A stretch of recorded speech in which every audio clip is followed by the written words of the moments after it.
All right, listeners, ready for a deep dive that has me seriously pumped. I'm always ready. This time we're looking at a paper called SWE Fixer, Training Open Source LLMs for Effective and Efficient GitHub Issue Resolution. And whoa, it's tackling something we all know too well. Oh, yeah, big time. GitHub issues Amorite, endless scrolling, cryptic error messages. It's a developer's life. You're telling me. But get this paper claims to have a solution, like a system that can actually understand and fix real coding issues right there on GitHub. Sounds like a dream come true. Right. No more late nights debugging. Sign me up. But hold on. There's more. Oh, there's always more. This bad boy is open source, which is huge E in the AI world. Massive. So much of AI, especially these powerful large language models, are like locked away in a vault proprietary, Yeah, the black box situation. Yeah, exactly. But SWE Fixer, being open source, means everyone can see it, use it, tweak it, even build on it. It's like, Democratizing AI tools, for sure. couldn't have said it better myself. Mm-hmm. And they're getting amazing results with this open approach. Really impressive. They're even outperforming some of those big proprietary systems. Okay, now I'm really intrigued. But before we get lost in the results, let's talk about how this thing actually works. All right, let's break it down. Because we're talking about AI that can read code, understand the context of an issue, and then write the code to fix it. It's pretty wild. It sounds like science fiction. It's getting close, right? So lay it on me. How does it do it? So SWE Fixer tackles the problem in two main steps. First, it figures out which files in a project are actually relevant to the issue at hand. Ah, I see the needle in a haystack problem. Exactly. Huge code bases, tons of files. Finding the right ones is tough. So does it just scan everything like brute force? Not quite. They use a course-defined strategy. Okay, tell me more. Step one is an algorithm called BM25. You see it a lot in search engines. It ranks how relevant documents are to a search query. So BM25 kind of narrows things down, Yeah, but it's just the first filter, right? you got it. Yeah. Once BM25 does its thing, they bring in a lightweight LLM to analyze those potentially relevant files more deeply. A lightweight LLM. Interesting. This LLM is trained specifically to understand code, so it can really pinpoint the files that need attention. So like a two-step verification process, getting more precise as it goes. Right on. But even with that filtering, we're still talking about a ton of code, right? Yeah, how does it handle that much information without getting bogged down? This is where it gets even cooler. They use what they call code skeletons. Code skeletons. Now that sounds spooky. Haha, no ghosts here. A code skeleton is like a summary of a file that captures the most important information. Like a cheat sheet for code. Kinda. Think of it like reading the headings and subheadings of a chapter to get the gist before reading the whole thing. Ah, I get it. Efficiency, finding the key stuff without getting lost in the details. Exactly. And it works surprisingly well. They've shown that these code skeletons have enough info for the LLM to find the problem files. Okay, so we found the troublemakers. Mm-hmm. Now for the real magic, the code fixing part. Right. And for that, they bring in another LLM. This one's bigger. It takes those identified files and generates the code fixes, which are like sets of changes called patches. This is the part that blows my mind. Yeah. How does an AI learn to write code? It's hard enough for us humans. Well, they used a really clever approach. They trained this LLM with chain of thought data. Chain of thought data. Okay. You've lost me. Imagine you're debugging some code. You don't just magically know the solution, right? There's a thought process. Right. You analyze the error. You think about the logic, maybe even talk yourself through it. Exactly. That internal dialogue, that chain of reasoning, that's what they're capturing with this data. So instead of just showing the AI the problem and the solution, they show it the thought process too. That's it. They're teaching it to think like a developer, to follow a logical path. Brilliant. It's like giving the AI a roadmap to the solution. Precisely. And it seems to be working. But we'll get into the results after a quick break. All right, listeners, stay tuned. We're just getting started. And we're back talking about SWE Fixer and how it learns to fix code using that chain of thought data. Right, and I'm dying to know how well it actually works in practice. Yeah. Can it hold its own against those fancy proprietary AI systems? Well, they put it to the test. They used 2 benchmark data sets specifically for evaluating code-fixing AI.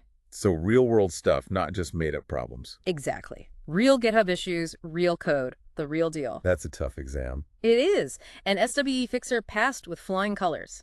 Out of all the open source models they tested, it came out on top. That's amazing.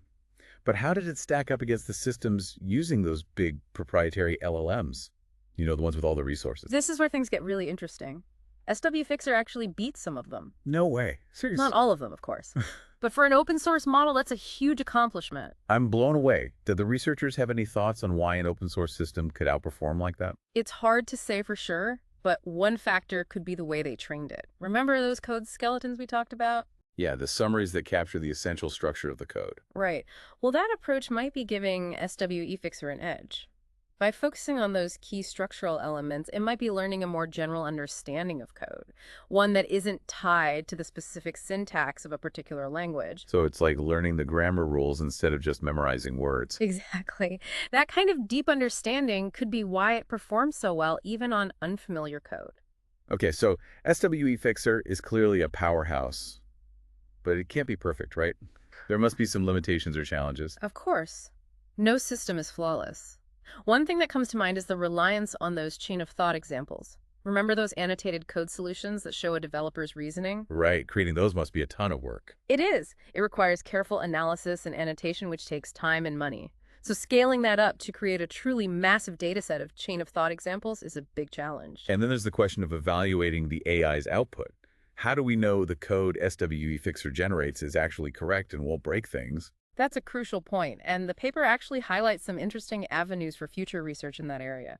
Right now, evaluation is often based on comparing the AI's output to a predefined correct solution. But coding isn't always about finding the one right answer.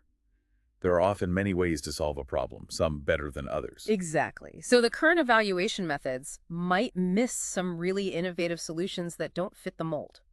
What they're proposing is to start evaluating the code by actually running it. So instead of just checking if the code looks right, you actually test it to see if it works. Precisely. Yeah. That would give a much more realistic picture of the AI's abilities. It's like judging a chef based on their recipe versus tasting the dish. Exactly. You learn a lot more from the final product. And for AI, that means seeing how the code performs in a real setting. That makes a lot of sense. Yeah. So we've talked about SWE Fixer's potential, the challenges, and some exciting directions for research. Where do you see this technology going in the long run? Could it change how we write software entirely? That's the million-dollar question. I think we're still early in this AI revolution for software development, but the possibilities are truly mind-blowing. It's hard not to get excited. Imagine developers focusing on the big picture design and problem solving, while AI handles the nitty-gritty implementation. Like elevating the role of the developer to an architect or a composer, defining the vision while the AI translates it into code. And that could free up so much time and energy for developers to think bigger, be more creative, tackle even more complex problems. Exactly. And the open source nature of projects like SWE Fixer is crucial. It allows for rapid innovation and collaboration. Everyone can contribute to building these powerful tools and exploring their potential. It's that collaborative spirit that gets me. It's like we're all in this together, pushing the boundaries of what's possible with software. Absolutely. And that's what makes this feel so exciting. This has been an amazing deep dive, and I feel like we've only scratched the surface of what AI can do in software development.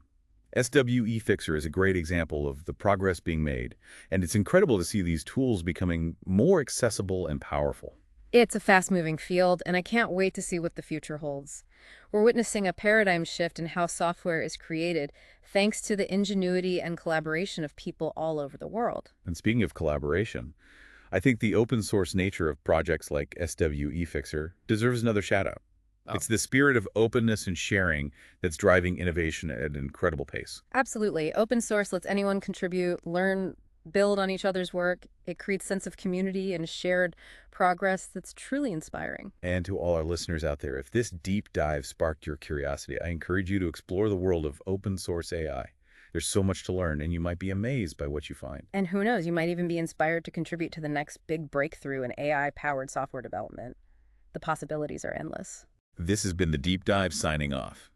Until next time, keep exploring, keep learning, and keep pushing the boundaries of what's possible. You're back. And, my mind keeps coming back to this idea of evaluation. Oh, yeah, the big one. I mean, we've talked about SWE Fixer's potential, how AI could really change the game for software development. Right. But it all comes down to this. How do we know the AI is actually writing good code? Code that not only looks right, but actually works. Absolutely. It's the heart of the matter. And I'm really interested in how the researchers are tackling this in SWE Fixer. Yeah, they dive into several evaluation methods in the paper.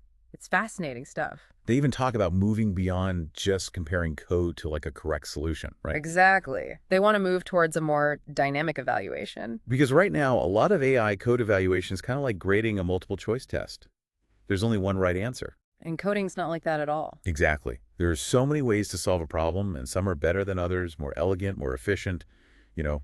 Right, so the current methods might miss some really clever solutions just because they're different. So how do we get to a more nuanced evaluation? One that captures the creativity and flexibility of coding. Well, the paper suggests something really cool evaluating the code by actually running it. So instead of just checking if it looks right, you actually test it in a real environment. Exactly. See how it performs in the wild. That makes so much sense. You get a much better sense of the AI's capabilities that way. Absolutely. It's not just about generating code that's syntactically correct. It's about code that actually solves the problem effectively. It's like the difference between judging a chef's recipe and actually tasting the dish. Perfect analogy. You really understand their skills from the final product. And for AI, that means seeing the code in action. This is a game changer.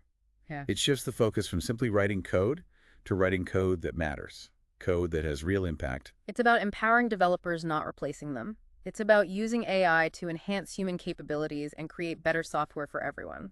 This has been such an insightful deep dive, and I feel like we've only scratched the surface of what AI can do for software development. It's true. SWE Fixer is a fantastic example of the progress being made, and it's so exciting to see these tools becoming more powerful and accessible. It's a rapidly evolving field, and the future is wide open. We're witnessing a revolution in how software is created, and it's all thanks to the amazing work of researchers and developers collaborating all over the world. Absolutely. And speaking of collaboration, I think we need to give another shout out to the open source nature of projects like SWE Fixer. This spirit of openness and sharing is what drives innovation forward. Couldn't agree more. Open source lets anyone contribute to learn to build upon each other's work. It creates a sense of community and shared progress that's truly inspiring. It's a beautiful thing. So to all our listeners out there, if this deep dive piqued your interest, go explore the world of open source AI. You might be surprised by what you discover. You might even be inspired to contribute to the next breakthrough in AI-powered software development. Who knows? The possibilities are endless. This has been The Deep Dive signing off. Until next time, keep exploring, keep learning, and keep pushing the boundaries of what's possible.